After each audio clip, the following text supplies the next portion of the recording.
Hello guys, welcome back to week 5 of the Deficit Diaries. I cannot believe it's already week 5. We are really getting close to the tail end of the cut here. So I'm gonna give you guys a quick update on how this week has gone so far. But for the most part, I'm gonna spend the large bulk of this week's video doing a bit of a Q&A. So last week, I asked you guys to comment any questions you had about my calorie deficit or calorie deficits in general. I also posted a Q&A box on my Instagram. So I'm just gonna be answering the questions that have come through. Most of them are from Instagram, but there was a couple of comments on the YouTube video as well. Also, how cute is this little coffee cup? I got it from this random coffee shop, but the actual brand the cup is from is called Bloom. I just love aesthetic coffee glasses. I love just glamorizing the little things in life. But anyways, this week so far has been really good. Myself and my challenge girls have started a new training block. So the training block we just started is still weightlifting focused, but it does have a bit more of a cardio-y spice to it. So it's super fun. It's a little bit different, but I've been loving it. And I know the girls in the challenge have been loving it. It's like really good for conditioning, and it can also positively contribute to a calorie deficit because these workouts just generally lead to a little bit more of a higher caloric burn because of all the muscle tissue being used and because of the design of the programming. Like there's a lot of supersets which do kind of keep your heart rate up a little bit higher. I'm just like really nerding out on programming lately. I went to Colorado back in December for an N1 practical. N1 education is like a educating school. I don't know what to call them. They're like a group of guys, and basically they create amazing education and content around biomechanics and just like the science of weightlifting. And there's like a lot of practical elements to how they teach what they teach. So in summer 2024, I took a couple of their courses. One was about biomechanics and one was about nutrition and program design. And then in December, I went over to Colorado and actually did their in-person practicals that went with those courses. And ever since coming back from that, I feel like I've been in my programming era. Like as a coach, I learned so much. Like I already knew a lot about programming and hypertrophy and how to write good programs and all the things. But I feel like that education that I gained from N1 just like took it to a whole other level for me. So I've just been really enjoying writing programming lately. And that's why I'm super, super excited for Gym Girl Era, which is my women's lifting membership that is launching in early March 2025. So literally in a couple of weeks here, because I get to really put all this fun programming knowledge to practice. And I'm also going to be participating in the membership myself. Like I'm going to be doing the workouts that I write for everyone in the membership. So I'm going to be like super embodied in it and like in it with the girls. I think I'm realizing from running challenges the last year and a half that I really do enjoy personally training in community. I find it like very motivating and fun, just like knowing that me and a group of women are all doing the same workouts together. I don't know, even if it's like virtually, like they're doing it in all these different countries and cities around the world, but I just knowing that like we're all in it together. I don't know, I just love that community feel. But anyways, back to the deficit. So yeah, new workouts started this week. They're going really good. And step goal did also increase for me this week. So initially I was doing 8,000 to 10,000 steps per day, but for weeks 5 to 8 of my deficit, I'm shooting for 10,000 to 12,000 steps per day. I'm really going to be trying to go for that higher end of 12,000 steps per day on average. And I've been doing okay with the steps. I had some really high step days so far this week. Like a couple of days I walked like 14,000 steps. But I did also have a couple of unfortunate lower step days. Like yesterday, I think I only got like 4,000 or 5,000. So I need to get a lot of steps in this weekend, like today, Saturday, and tomorrow, Sunday, to kind of bring up my weekly average. And then nutrition wise, everything's been good. I mentioned in last week's video, the week 4 vlog, that I'm probably going to start doing a diet break day once per week, which basically just means 1 day per week where I eat at my maintenance calories as like a physical and psychological reset. And I did kind of end up doing that on Thursday. I ended up eating at my dad's house for dinner, and we threw a little belated birthday dinner situation for my boyfriend. So my dad made seafood fried rice, which was honestly phenomenal, but it would have been really confusing to track, and I was feeling pretty hungry. So I was like, you know what? I'm going to take my diet break day today. I'm just going to eat till I feel full, like not go crazy, but just eat a little bit more than I would have if it was like a deficit-y day. And then every other day this week, aside from Thursday, I was very compliant to the deficit. So yeah, and the scale is also being very validating for me lately. So we are seeing that continuous downward trajectory. Okay, so I'm gonna go into the Q&As now. I'm gonna start with one that I got on my YouTube video last week. So the question was, I work out 4 to 5 times a week, but I don't eat any back except for my high cardio day on Thursdays. On that day, I eat back like a quarter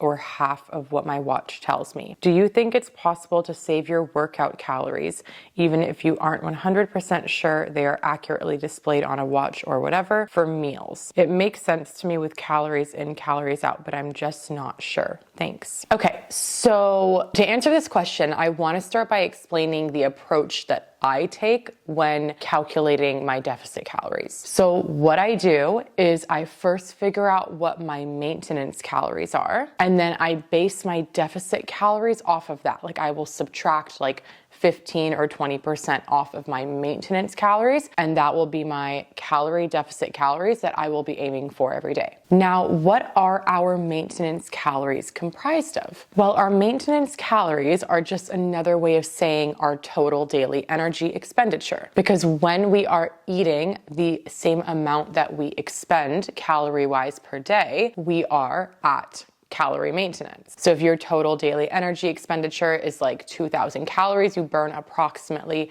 2,000 calories per day with like the current lifestyle you live, with the amount you walk, with how much you work out, etc. Then if you wanted to maintain your weight, you would aim to eat around 2,000 calories per day, because then you are eating approximately as much as you're burning and you are at maintenance. So your scale weight, your body fat levels, all those things will more or less so maintain. Now, there are 4 things that make up our total daily energy expenditure. Our basal metabolic rate, so our metabolism, and this is what makes up the bulk of our total daily energy expenditure. So these are just like the calories you burn from simply living, breathing, being alive, having your organs functioning, etc. Then we have our NEAT, so our non-exercise activity thermogenesis. So this includes things like me literally fidgeting with my hands right now, taking out the garbage, walking your dog, steps you take throughout the day, etc. Like all non-conscious, non-fitness related movement is NEAT. Next, we have EAT, which is exercise activity thermogenesis. So these are the intentional forms of movement that we take. So for example, going on a jog, going to the gym and doing some weightlifting, going to a fitness class. These are all intentional forms of exercise, so we categorize them as their own category. And lastly, we have TEF, which is the thermic effect of food. So these are the calories that your body burns or the energy your body spends digesting the food you're eating.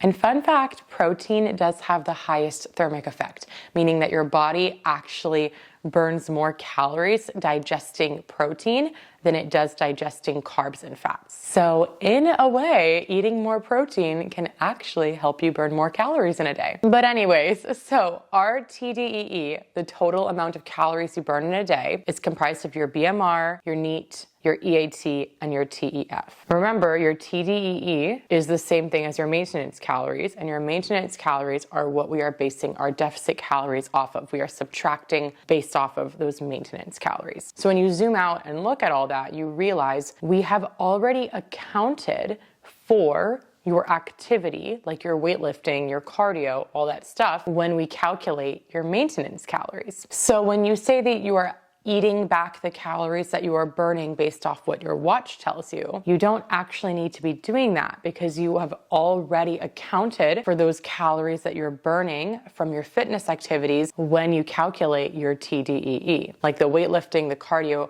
that should have been accounted for. When you actually go to TDEE calculator, if you just look that up on Google and you click on the first one, I think it's called like tdeecalculator.net or something. I can link it down below for you. When you fill that out and it gives you an approximation of what your TDEE is, one of the questions it asks you is how active you are. It asks you if you're sedentary, lightly active, moderately active, or like seriously heavily active, like an athlete. And by answering that question, that calculator is actually going to give you more calories. It's going to allocate more calories towards your maintenance, because it knows that you're someone who is super active. All this to say, you don't need to be eating back the calories you burn. This can actually sort of make your deficit not be as productive because, like I said, we've already taken account for those calories when calculating your maintenance, which your deficit is based off of. But what you can do is you can do something called calorie cycling. So if there are days in your week where you're doing lots more movement, for example, like your high cardio days, you said, and you notice you're a lot hungrier on those days, you could eat slightly higher calories on those days and then slightly lower calories on the days where you're not doing as much movement, for example. So for example, let's say that you have figured out that your maintenance calories are 2,200, meaning that your total daily energy expenditure is also somewhere around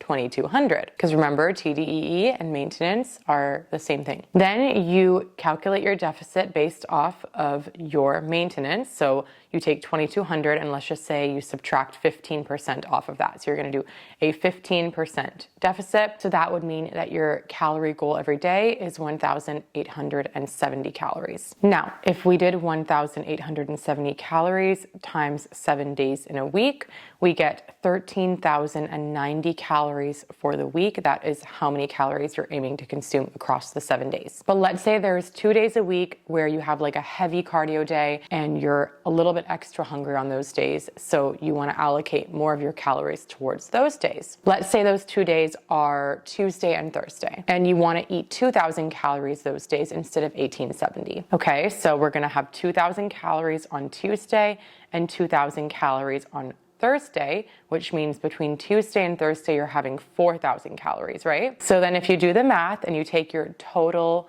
weekly calorie goal, which is 13,090, and you subtract 4,000 from that, which is the calories you're going to consume on your high cardio days, that leaves you 9,090 calories for the other 5 days. And 9,090 divided by 5 gives you 1,818. So you could hypothetically have 5 days in the week where you have 1,818 calories, and you can allocate those calorie days to the days that you're doing a little bit less activity, like just weightlifting, no cardio, for example. And then you could have 2 days a week where you have 2,000 calories. So the Tuesdays and the Thursdays where you're doing more cardio. And if you do the math, that still actually equals 13,090 calories for the week, even though you ate slightly different amounts on the different days. So that is how I would go about it if you want to kind of cycle your calories so that you're eating more some days and less some days to match the amount of activity you're doing. How I would not do it is just to like eat back the calories that you're burning, because that would essentially be undoing what you're trying to do in the deficit, right? I hope that makes sense. But if you have any follow-up questions to that, just let me know. Quick coffee sip. Okay, next question. How can you stay on track on your period while cutting? I lose control. It's not easy. Okay, I feel this question in my bones. Honestly, those like last few days before my period comes, I struggle with hunger. Like especially my sweet tooth, it goes crazy. And a couple of weeks ago, right before I got my most recent period, I think this was like all talked about in the week 3 deficit vlog, I was like super hungry those last few days. I was having a really hard time sticking to the calories. And honestly, I am not like a hormone guru. Like I don't know the science of exactly what's going on in our body, but I do know that calorie needs can and do change throughout the cycle. And right before our period, I'm pretty sure calorie needs do go up, and that's why we're so much hungrier. So with that said, yes, I like to be disciplined and compliant to my calories when I'm in a calorie deficit, but I also don't want to suffocate my body. So this is where a little bit of discretion comes in, because there's a difference between having like mental cravings versus having physiological hunger. When I have nights where I just have like, random cravings where I'm like, oh, I could go for a cookie right now, or oh, I could go for some ice cream, but like I'm not actually physically hungry for those things. It's more just like a psychological thing. That's when I'll usually be like, okay, like, let's just go journal or read a book or call a friend or something. Or if I'm like really craving it, I'll like factor it into my calories, for example. But if I'm having cravings that are paired with actual physiological hunger, which is usually the case right before my period, I will honor that. So I'll actually usually end up going like 100, 150 calories over some of those last few days right before my period. because I need to give myself a little bit of extra something before bed in order to feel like well and okay. So something I might actually experiment with when my period is coming up in a couple of weeks, because I'll still be in the deficit in a couple of weeks, is I might actually give myself a diet break, like a 2-3 day diet break those last 3 days before my period. And remember, diet break just means like you're eating at your maintenance, not in a surplus. You're not going like walls to the walls. You're just eating to like match the approximate energy you're burning rather than trying to eat below the energy you're burning. So I might actually do that. I might just do like a full-on 2-3 days at maintenance at that tail end of my cycle this month and see how I go with that. But if you don't want to do like a full-on like intentional diet break, just know like it's very normal to feel extra hungry right before your period. And honestly, you need to honor that. Don't go crazy. Don't like, again, like I said, eat like 10 donuts or something and like completely sabotage your deficit. If you need to eat a little bit more and it ends up being more of like a maintenance calorie day for those couple of days, then so be it. Because your deficit, guys, comes down to what you're doing majority of the weeks, majority of the time, not every once in a blue moon. So if there's like a couple of days in your cycle where you're like so hungry and you feel like you're suffocating yourself to stay in the deficit, then don't suffocate yourself. Just eat a little bit more those days and call it a day, and then move on. That's how I go about handling it. I hope that that gives you some insight. Okay, next question is, what is the acceptable max weight loss per week during a cut? For example, is it normal to lose 2.5? I'm assuming you mean 2.5 pounds. So this is going to vary from individual to individual depending on what your starting weight is, how much body fat you have, etc. But a general rule of thumb that I kind of like to go off of for a healthy and sustainable rate of fat loss is losing anywhere from 0.3 to 1% of your total body weight per week. So for example, let's just say you weigh 180 pounds. 180 times 0.3% is 0.54. So let's just say 0.5. And 180 times 1% is 1.8. So let's just round that up to 2. So for someone who weighs 180 pounds, losing between half a pound to 2 pounds per week would be considered a healthy and sustainable rate of fat loss. I think there is also something to be said about just individual tolerance and how you feel in your body. So if you are losing a little bit more than 1% of your body weight per week, but you feel completely fine, your energy levels are still okay, your cycle is not suffering, or your hormones don't feel like they're suffering or anything like that, then that can be okay. And I say that with a grain of salt. Also, if you are someone who is in the obese category or just has a really high body fat percentage, you might also notice that you are losing scale weight quicker than someone who is leaner, for example. So again, individual differences, and there's no one size fits all answer to this. But use that little 0.3 to 1% of your total body weight per week as like a kind of good framework to go off of, as well as just how you're feeling. And if you're unsure, then definitely go and consult with your doctor or a professional. Okay, next question, how long should one be in a calorie deficit? So again, this is gonna be one of those things that really depends on the person, and multiple different factors can play into this. So one factor being how much body fat you want to lose. Another being how aggressive or sustainable you want to be with your deficit. Another factor would be your social calendar. So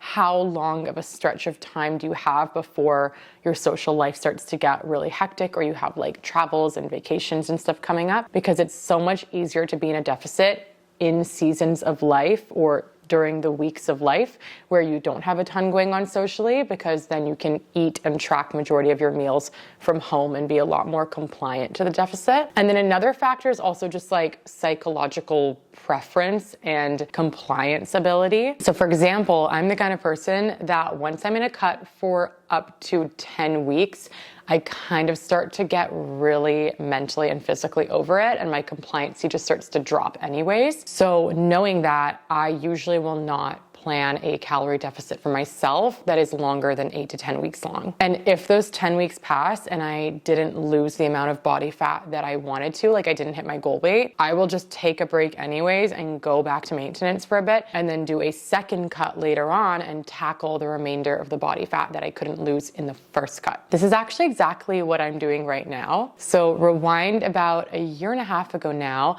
I started and completed a 7-month bulk / building phase, and I gained about 10 pounds, a combination of like muscle and some body fat in that build. So then last April 2024, I completed a 10-week cut, and my goal was to get to about 143 to 145 on the scale, because that's just like where I'm usually sitting on the scale when I know that I feel my best and like a good healthy level of leanness. And in that 10-week cut, I lost about 7 pounds. I got down to as low as, I think it was like 146 was where I finished on the scale. So I didn't quite hit my goal weight. I was like really close to it, but I was at the point where I was like, I can't do this deficit anymore. I'm just like mentally and physically over it. I had a trip coming up to Italy. So I just cut it there. I went back to maintenance, and I stayed at maintenance and maintained my scale weight loss from that cut for 6 months. Fast forward to right now, I am now doing a second cut to lose those last like 3 to 5 pounds that I couldn't lose in the first cut. So I go on that little tangent to kind of drive home the point that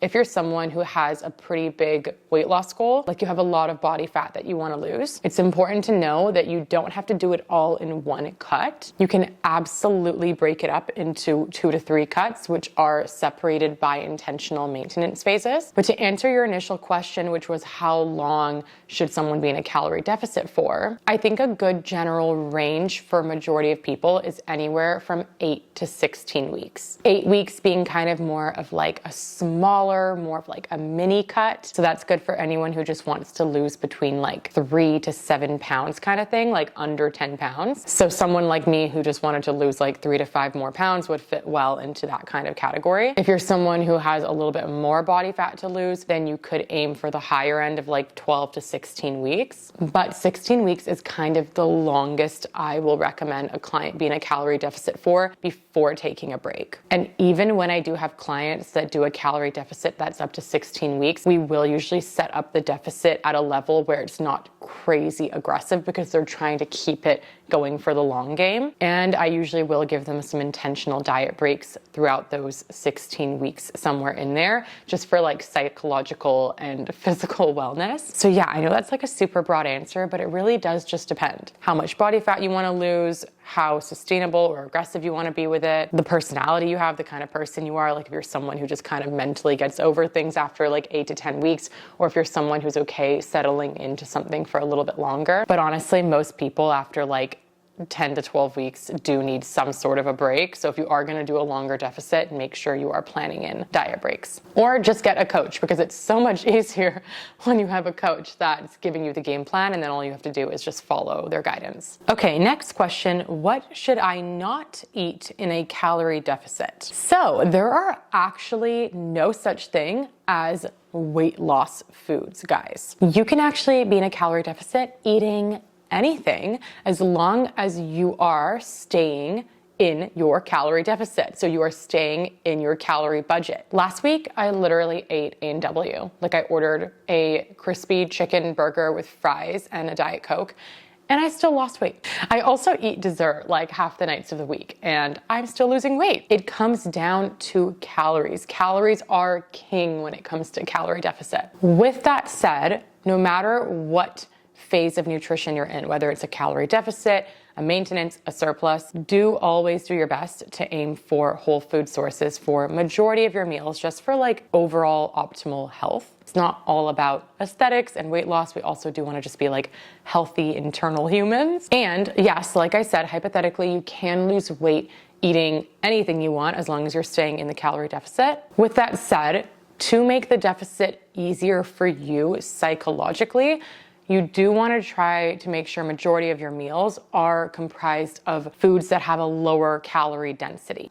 And what I mean by that is you can eat a lot more of it, like a higher volume of it, for less calories. So for example, things like lean protein sources, vegetables, berries, leafy greens, these all have a very low caloric density, meaning you can eat like a large volume of them and it be very little calories. Whereas other foods that have a very high caloric density, so things like peanut butters, nuts, seeds, generally all the higher fat foods, those usually have a higher caloric density. So if you eat even just a little bit, it's gonna allocate to a lot of calories. Anyone who's ever weighed out peanut butter will know this. Like 1 tablespoon of peanut butter is like 120 calories. And this isn't me saying don't eat high calorie density foods. There are a lot of really healthy foods such as nut butters, nuts, seeds, avocados, all those things that just happen to have a lot of calories for a small volume. They're still really good for you. I'm not saying don't eat them, but it's probably going to be more in your favor to make sure majority of your plate is comprised of the things that have a lower caloric density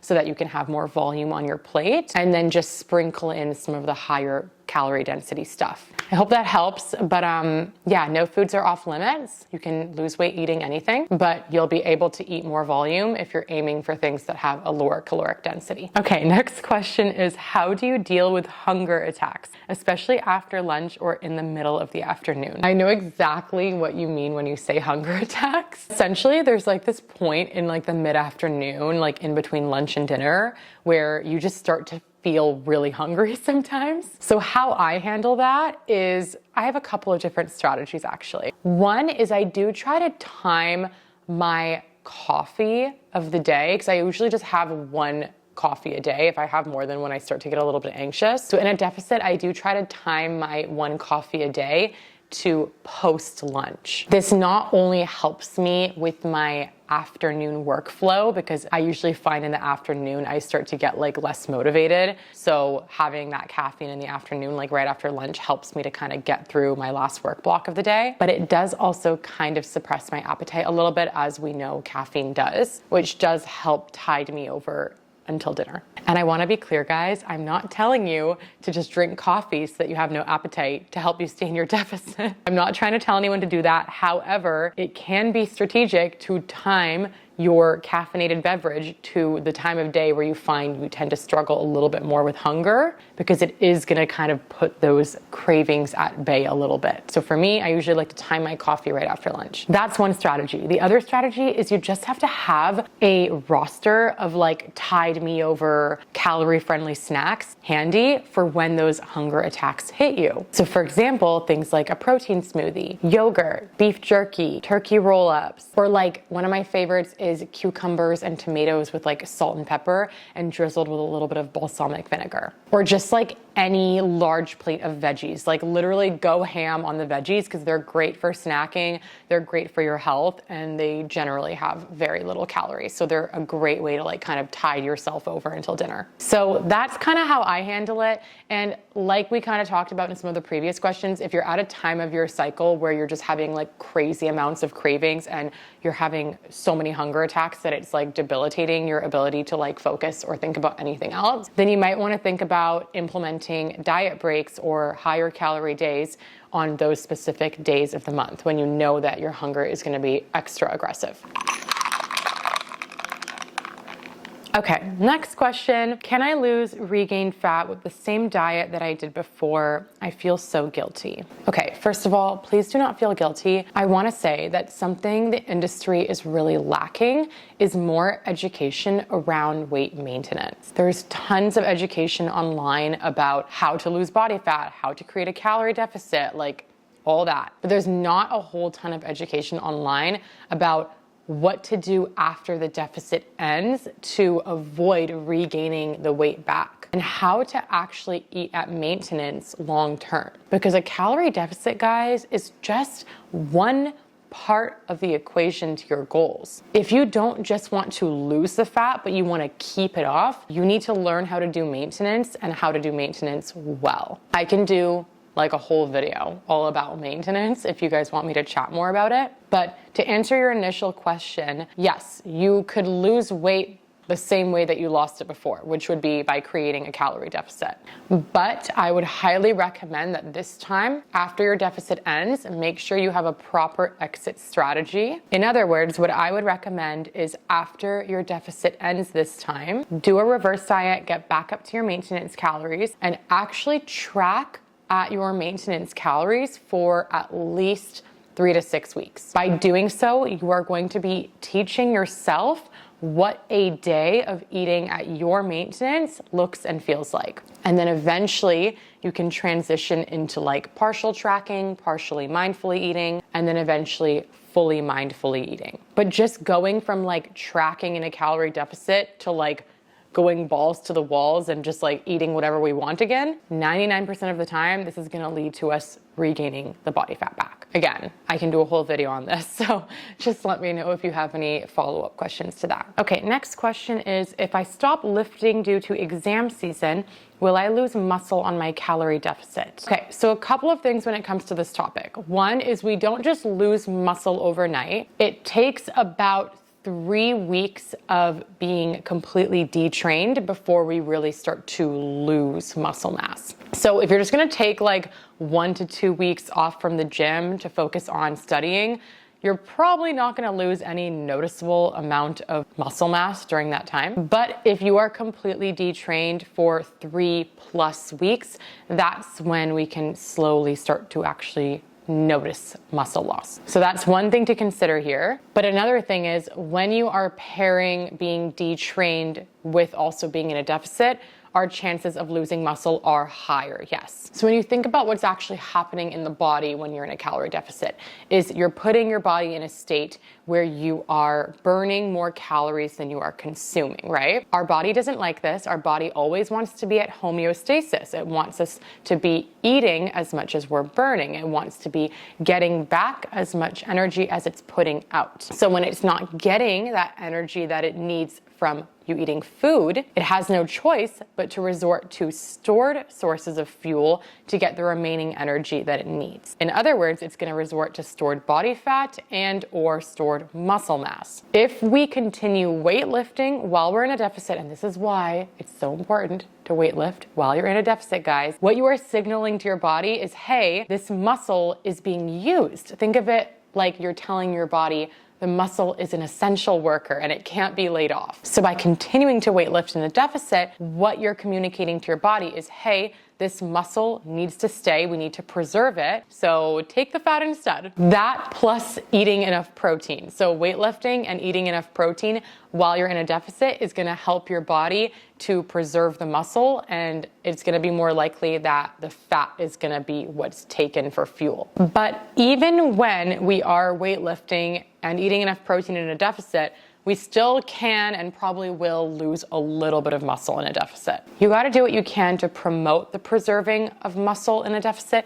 but at the end of the day, a little bit is probably gonna be inevitable even if you are weightlifting and eating enough protein. So will you lose muscle if you're not lifting and in a deficit? Yes, hypothetically, if you are pairing a calorie deficit with a detrained season, you might lose a little bit more muscle than you would have if you paired the calorie deficit with a season where you are training. But honestly, if this is just gonna be like a 1 or 2 week thing during exam season, I wouldn't really worry about it too much. Just try to make sure you're optimizing other areas, like getting enough protein in, for example, and then just get back to lifting as soon as you can in your deficit. Okay, another question is, how do you keep track? I suck at tracking my calories, but I really want to start. Okay, so I will actually link for you another YouTube video that I filmed several months back. It is a full-blown MyFitnessPal tutorial for beginners. So MyFitnessPal is the app that I use for tracking.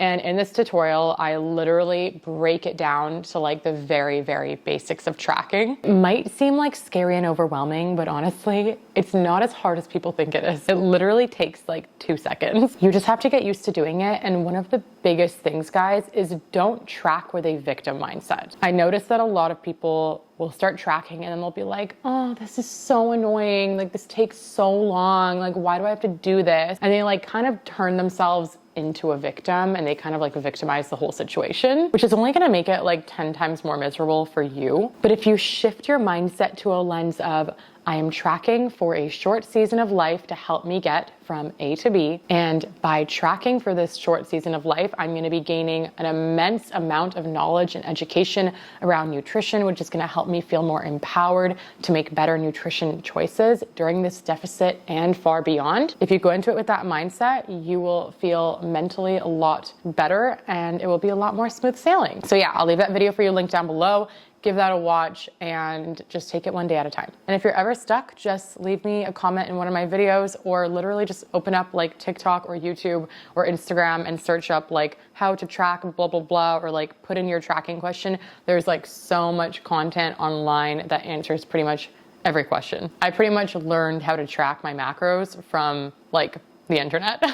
Okay, next one is how do you do it if you want body recomp? Body recomp or body recomposition just means that you want to lose body fat, but you also want to build muscle. So you're not just trying to lose overall mass and weight. You're trying to actually change the composition of your body. So let's break this down into two separate pieces. The losing body fat part of body recomposition requires at least a small calorie deficit, and the building muscle part of body recomposition requires that we are weightlifting and eating enough protein, recovering well, etc. So can these be done at the same time? It depends. For complete newbies in the gym, you can build muscle fairly easily. We call it the newbie gains. So if you fall into that category, you could be eating in a calorie deficit and losing some body fat while simultaneously putting on muscle mass pretty easily. But if you're a more mature or seasoned lifter, like you've been weightlifting for a while, then building even more muscle on top of what you already have is gonna be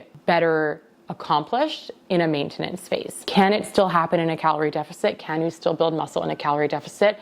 Yes, hypothetically you can, but eating in a deficit and building muscle are just two things that don't go very well together. To build muscle, we need more fuel to aid in protein synthesis and recovery, etc. So I would kind of pick whichever one is the biggest priority and tackle that first, and then do the other one after. So for example, if your main priority is losing the fat, then just go into a deficit first, even just like a small deficit, while continuing to lift weights. And then once you've gotten to a point where you're very comfortable with the level of body fat you're at, then bring your calories back up to maintenance and then go into a long-term maintenance phase where you're really, really intentional and focused on your lifting. Or if losing the body fat really isn't the biggest priority for you, then just eat at maintenance, really focus on muscle building for like several months in a row, and then maybe in like 6 to 8 months do like a mini cut to lose some of the body fat. So you can go about it in either direction, hypothetically. Okay, last question is how do you handle the junk food cravings? So I kind of already touched on this in some of the other questions, but basically if I'm really craving something for many days in a row, or even if I'm craving it for like one full day, I'm the kind of person that likes to honor my cravings to a degree, right? Like I'm not gonna honor every single craving that comes up, but if I'm really craving something, like all I've been thinking about is a burger and fries, I am the kind of person who will literally just budget it into my calories. Like I'll literally go and look up A&W's nutrition information and I will pre-log a burger and fries into my day and yeah, just like account for it and eat it. I feel like there's this weird common misconception about fat loss and calorie deficits that probably stems back like a decade ago, where people think that in order to lose weight, you have to cut out certain food groups. Like you can't eat sugar, you can't eat bread, you can't eat fast food, otherwise your deficit won't work. Guys, you can eat anything you want in a deficit. I mean, obviously it's not gonna be very smart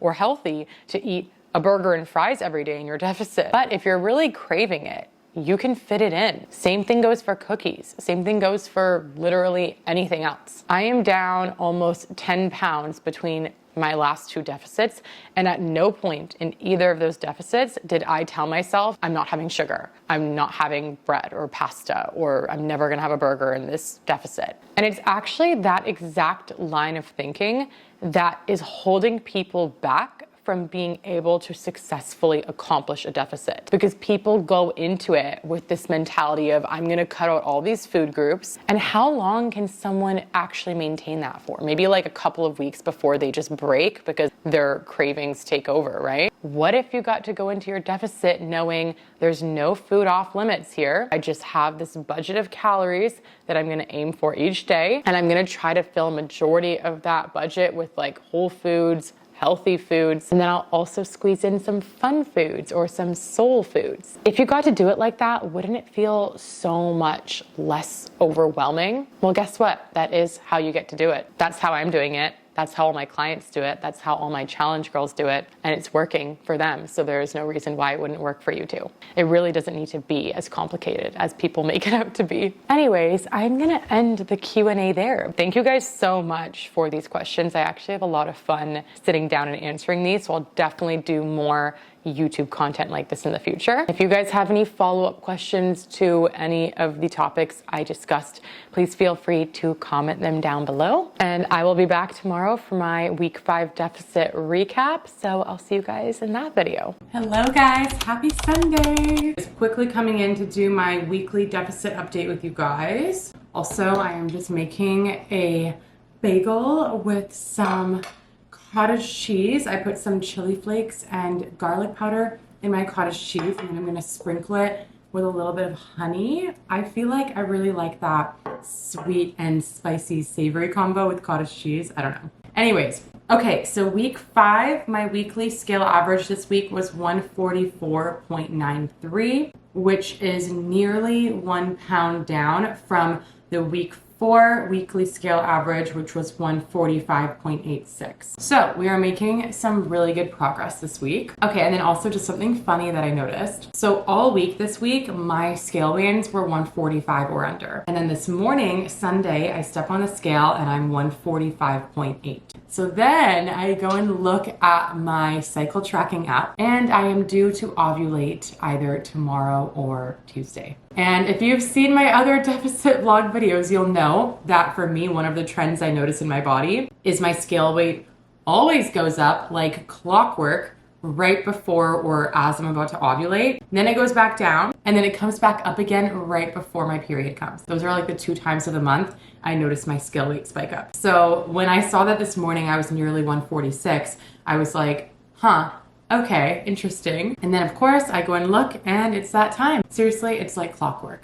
It is, truly. At least for my body, it's what I've started noticing. And I really honestly do recommend paying attention to these sorts of trends in your own body, or just like having that cycle awareness, because it allows you to give yourself so much more grace and have such a better understanding of why things do look the way they do look, especially if you're doing like scale data in a deficit. Anyways, all in all, things are looking really good. I'm really happy with the pace that things are moving. And we have 3 weeks left in the cut. So I'm just gonna quickly put together this little cottage cheese bagel concoction and show you guys. Okay, so here's the little cottage cheese concoction. Honestly, this looks so good. And I think I am heading into my cottage cheese era. The macros are just absolutely insane on cottage cheese, and there's so much you can do with it.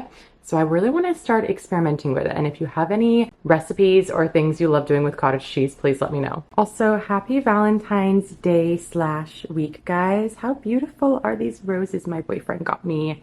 He did good. Okay, I'm gonna go eat this and do some Sunday reset stuff. So I'll see you guys in week 6.